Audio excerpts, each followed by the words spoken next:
Hi everybody, this is Liz with 143 Handmade. I'm so thankful that you came back to join me today.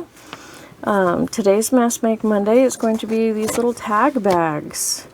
I saw on Shabby Dabby Doodah she did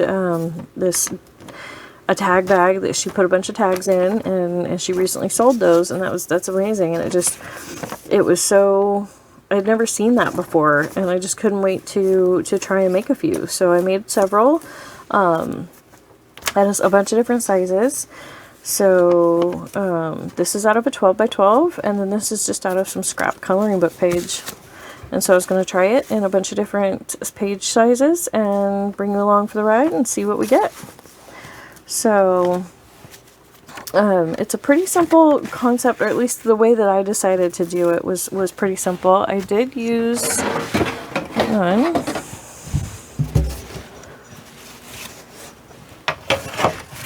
so the way that I decided to do this was with a scoreboard, but you don't actually need a scoreboard. I just find it easier for making the folds with my fingers hurt right now. So, excuse the cat hair everywhere. Sorry, and glitter and everything else, huh? So, let's see, this is the big 12 by 12. We'll go ahead and start with the big one. And decide, let's see, I want this side on outside, so I'm going to put it down.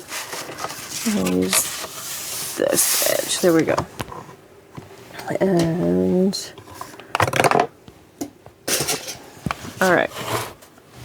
So all I did was on the large ones I used a 1/2 inch, but on the smaller ones, really just anything. You just want to create a little flange. You want to create a little flange, and I find it much easier to do if you score it this way. And you just want to score two sides 90 degrees from each other that overlap in the corner like that. And because the scoreboard is kind of awkward to get in and out, I'm going to just score everything right now, and then I'll do the folding. So on this one, it's already folded in half, so, but I still need a flange. So like I said, it's just about getting in there and creating that crease for yourself, and it doesn't have to be a specific width. And you can see this is a full book page that I was able to get out intact, and so I just left it folded. Still did the same 90 degree score marks, just to, like I said, just to give myself some place to fold on. I find it a little easier. Oop. That one got a little wonky on me. Okay, got it in place now. There we go. Okay, and this is just a single book page, and not at all folded. So, let's see. We're looking for this corner. This is what you want your scorers to look like.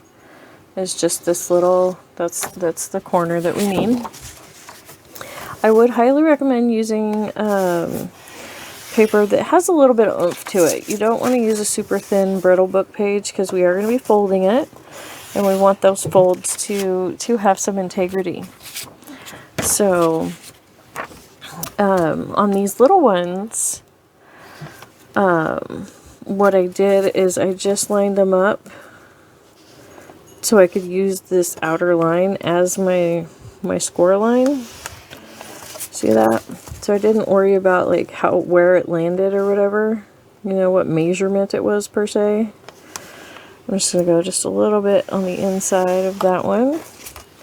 See, so I still have that overlap, but the fact that this one's a little bit wider than this one, that's totally fine. It doesn't matter. You'll see why in a moment. This is just like a little 3.5 by 5 or something, or 6.5 by 4.5, you know, little piece of card that you would get in your card making supplies. So there's another book page that's folded, and again, we're still just going to go ahead and just mark our little flange. It doesn't have to be a specific measurement. Whatever flange size makes you comfortable. 1/2 inch, 1/4 inch. You know, I don't think it really needs much more than that, but it's really just a personal preference thing. Oh, that's cool. That's kind of, the words are kind of ghosted in there. So, actually with the way that this is kind of bulky, I'm going to put that at the bottom.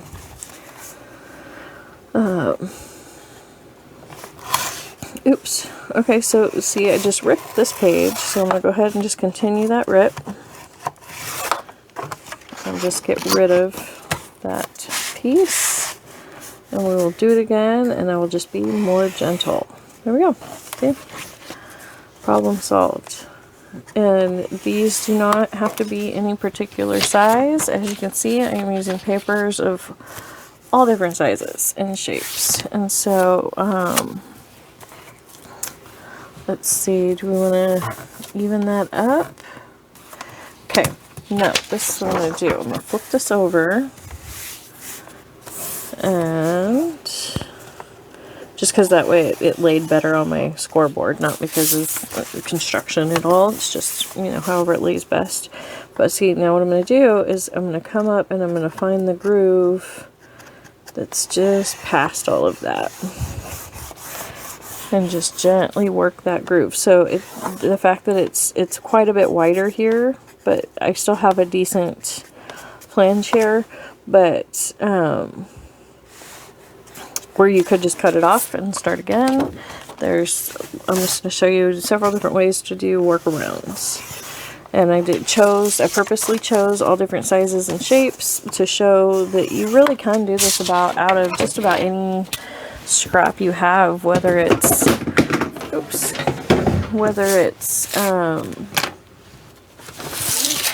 cardstock or thinner paper or what.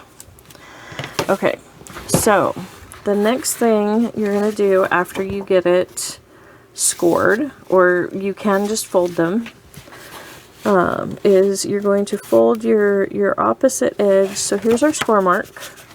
You want to fold your opposite edge just shy of your score mark, or just right to it. It's really a matter of taste, how exactly you want that edge to come together, and you'll learn, you know, what makes you happy. This works as a bone folder. I have an actual bone folder here. But then after you get it folded in half like that, the next step is to just come in here and you just want to cut along your scored edge down the side towards yourself, you know. And then when you get here to the center, you want to kind of cock it to the side and just cut a little triangle out. And then over here on this side, where you've got the square and then the two extra bits that come off of there, you just want to angle it and cut the corner off. And then don't worry about that upper edge yet. And then you come down here, you fold up your bottom flange, fold down your side flange. I do recommend having a bone folder, or you know, you can use your scissors even. You know, just use the back end of your scissors like that. You do want crisp edges on something like this. Let's see, then we just fold it up like that, and I mean that works too. That looks cute. Just it's just a little pocket. It's kind of just a flange pocket that you just cut into the tab shape. But I still thought it was super, super cute. She didn't do a how-to on it or anything like that. She just showed that she had, it was product that she was putting into her shop, which is awesome. I love it when I'm inspired not by how-to videos, you know, because how-to videos, of course, you know, you're supposed to be inspired by them. But then what I do is I come back with my finger tool and I make sure to get that glue all the way to this outer edge. I found that that's the more important edge than the inner edge in this particular case. And then you just fold that down onto your flanges. And this is cardstock, so it's going to take a little bit of massaging, a little bit of, you know, convincing to stay in place. Okay, but there you go. And I mean, you could totally just leave it like that if you wanted. But to make it the tag bag, all you do is you come in here now and cut your tag shape. And you can do the thing where, you know, you cut that one off and you grab your piece and you line it up. And, you know, cut down there, and you've got two very similar sides to your tag there, and then you've got a little tag bag. So I think this would be great for giving. You could make this into any size you want and give gift cards in here. You know, just a little bit of tissue paper and just punch a hole and tie a little bit of ribbon, or put a brad in there, or any number of things. I haven't decided on the closers for mine yet, so they are still open. So, but moving on, here's the next one. We've got our creases here, our scores that cross, and so we want to fold to that edge, making sure the top is nice and straight. Okay. And I don't score it because figuring out the measurements of doing all the math and figuring out the measurements of what it would half of that be is just beyond my math skills to be fun. You know, I could figure it out totally, but why? Okay, now so I'm going to go ahead and I'm going to clean up this flange just a little bit, cut it just a little bit shorter. But you're not really going to see that. It's going to be on the inside of the bag, so it doesn't matter. So then we just cut that off. Fold that in. Fold this in. And you could totally use, let's see, one of these little daily whoppers, these little tape runners. This would be a great way to use up these if you have them already, but any kind of glue that you have would work, I believe.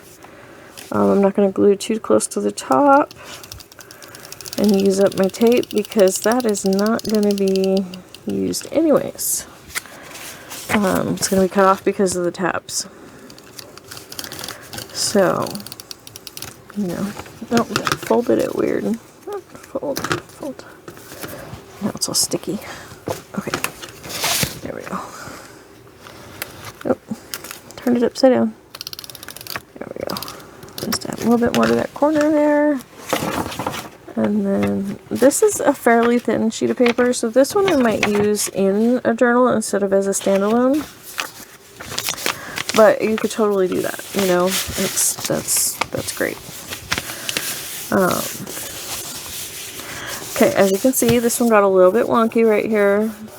I'm totally fine with that, but if that bothered you, you could totally come back, you know, like if this was long enough, you know, and just add another little strip that goes all the way down to cover that, like that's how you meant to do it. Some lace, some ink. There's so many different ways you can cover up that little bit of a blurb there. And on that last one, like I showed, you can do the thing where you pick this up and fold it over there. Honestly, I almost never do. I just kind of eyeball it. I like that they are not the same. And then I think it shows that it's handmade a little better. Not factory done, all perfect. Hey, well, look, that lined up nicely, didn't it? Almost like I meant to do that. And see, that's the other thing, is that if you treat this as the front, this will be on the back and nobody will ever care. Nobody will look that closely at the back of your little baggie.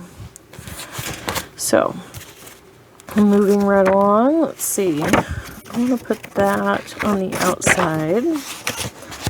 So I'm going to fold this over to my line. And then I think I'm just going to be quiet now, and I'm going to do the rest of these, but I'm going to speed it up.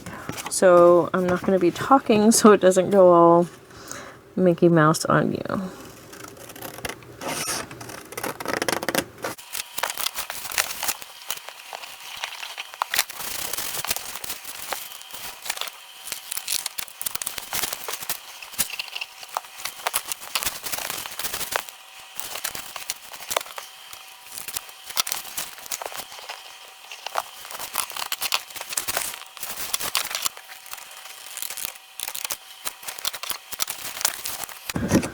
So I accidentally cut this one wrong, as you can see, but it's still totally going to work. It's just going to be a little bit more complicated to glue, so I'm going to slow back down to real time so you can see how I'm going to do this. I'm going to make sure I get my glue all the way out here to this edge very carefully.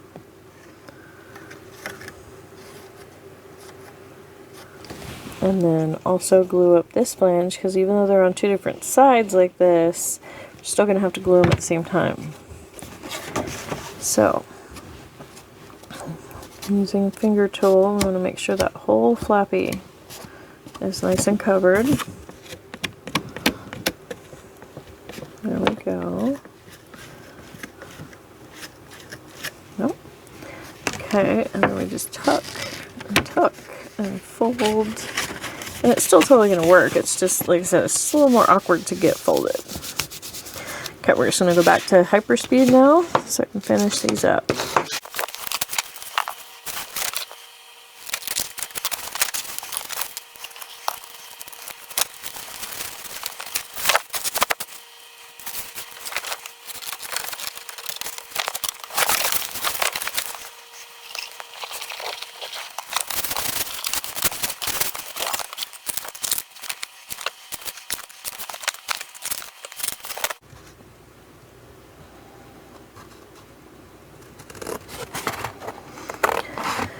Okay, so now on this big one, you may notice that I started quite far down. I'm going to do, you know, a quite elaborate, or not elaborate, like fancy, but like deep cut here because this is a bag. So I wanted to be able to reach down into it, you know, so that way it has, you know, a decent opening. So, you know, I hope you guys can understand what I mean by that. If you don't like that look and, you know, you're not necessarily worried about it being that tall, you could totally cut it shorter at this point. That would be totally fine. I think this will be great for my purposes. Oh, there's one more that I missed cutting. This is just the single book page. I did not do these on the fast play because I wanted to show, because this is a little bit different. The cutting is a little bit different on these. There's just one extra cut you have to do. Okay, so here's our book page. Open it up. Well, it doesn't really matter if you open it up, but it needs to be open and upside down. Whatever order you do that in. And you want to cut all of this off of one side.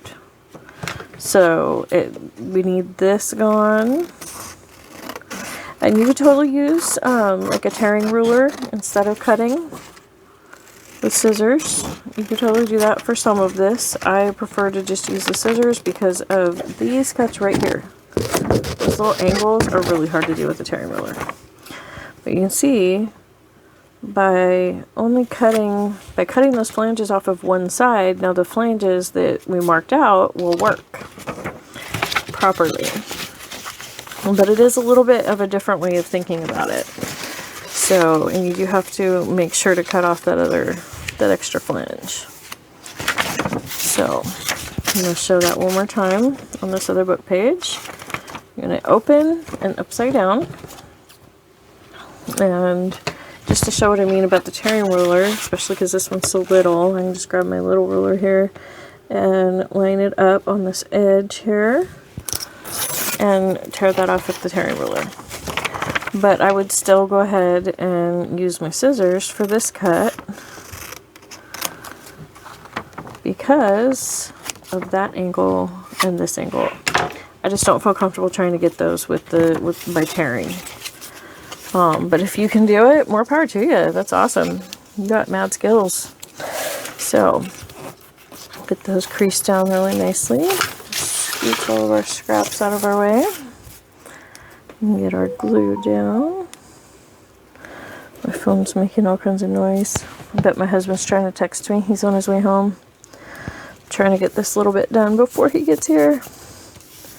But so you can see other than that extra, that you got to cut off this extra bit here. But other than that, you can totally do it the same way with these to create these tag bags. out of these, out of a full book page instead of just the single sheet that we normally, that you can pull out really easily. So, and then you gotta make sure that make sure you're cutting the right side up. I just couldn't bring myself to cut that butterfly or that dragonfly wing. Did you see that? So, here we go. And we've got ourselves another little bag out of a book page. Opening, trimming, trimming, trimming. And there we go. We've got 1, 2, 3, 4, 5, 6, 7, 8,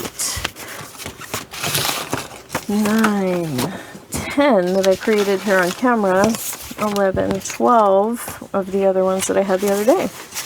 So, and you know, these are just the bases, and obviously you can take this anywhere you want from here. You can punch it through both and tie a little ribbon. And like I said, stick a couple of gift cards in here, stick the little I love you coupons, you know, this was good for one hug or one foot massage or, you know, whatever, those type of things. What I'm going to do is I'm doing these Mask Make Monday videos, so I'm developing quite a stash. And so to help me manage that stash, what I'm going to start doing is have Mask Make Monday, a Mask Make Monday bundle. So the Mask Make Monday bundles. There may or may not be one in there right now. It's just I put them in there as I need to destash. So if you don't find one right now, keep checking back because there will be one in the next couple of weeks. No problem. If they're not there and you really, really want one, just leave me a message. Either shoot me a message on Etsy or leave a comment below. Say, hey, looking for one of those Mask Make Monday bundles. So just let me know if you're interested. I can't tell you how much I appreciate you guys liking and subscribing and sharing. My channel has been growing so quickly lately, and I can't tell you how much I appreciate it. So thank you so much.